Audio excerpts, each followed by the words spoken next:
इस क्वेश्चन को देखिए, कह रहा है कि if r over 13 plus 13 over r equal to 1 है, तो हमें वैल्यू निकालनी है r क्यू की, r की पावर 3, ये हमें निकालना है। तो सबसे पहले हम समझते हैं कि अगर ये दे रखा है, पहले इस क्वेश्चन को लिख लेते हैं, r over 13 plus 13 over r, ठीक है ना, इक्वल टू 1 है। तो ये हो जाएगा r square plus 169 minus 13r, ठीक है। तो इसे देखते हैं, r स्क्वायर प्लस इसे लिख सकते हैं 13 का स्क्वायर माइनस 13 इंटू आर। तो ये आपको ऐसा लगेगा कि ए स्क्वायर है प्लस बी स्क्वायर है माइनस ए बी है, ठीक है। तो अगर हम एक फॉर्मूला याद करें ए क्यू प्लस बी क्यू का, तो आपको याद होगा कि ये ऐसा होता है ए प्लस बी, और दूसरे ब्रैकेट में a square plus b square minus a b होता है। तो हमें कुछ वैसा ही दिख रहा है। तो बस दिक्कत ये है कि ए प्लस बी नहीं है, तो हम यहाँ पे प्रोडक्ट में दोनों तरफ क्या करेंगे, r square plus 13 square minus 13 into r, ये लिख देंगे और इसके प्रोडक्ट में लगा देंगे आर प्लस 13।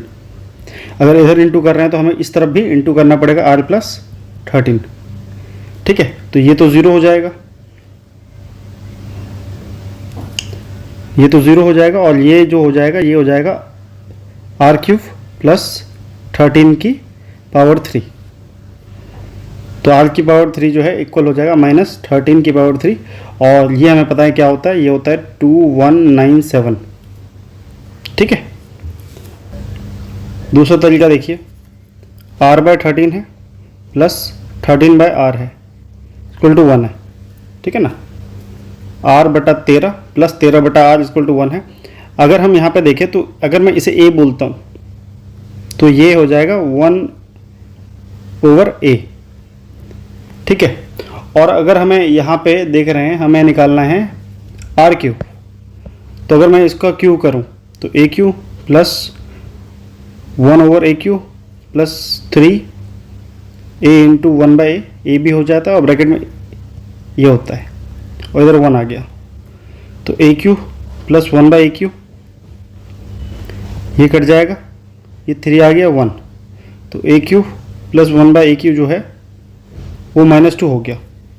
इसका मतलब हम कह सकते हैं यहाँ पे अगर कंपेयर करें तो a की पावर 3 जो है इक्वल होगा -1 के। तो अगर आपको ये चीज़ पता है तो ये आपको समझना है, ये आपको अगर पता है, ये अगर आपको पता है कि अगर a plus 1 by A equal है तो 1 के, तो ए क्यू हमेशा किसके इक्वल होता है, -1 के। तो हम डायरेक्ट कर सकते थे इस क्वेश्चन को। कैसे, देखिए, जैसे हम यहाँ पे समझ गए कि यार ये a है, ये 1 बाई ए है और ये इक्वल है 1 के। इसका मतलब ए क्यू क्या होगा, ए क्यू होगा -1 के इक्वल, ठीक है। तो a क्या है, r बाई 13, इसका q इक्वल होगा -1 के। तो डायरेक्ट हम ये लगा सकते हैं, आर क्यू बराबर हो जाएगा -13 की पावर 3, तो ये हो जाएगा 2197।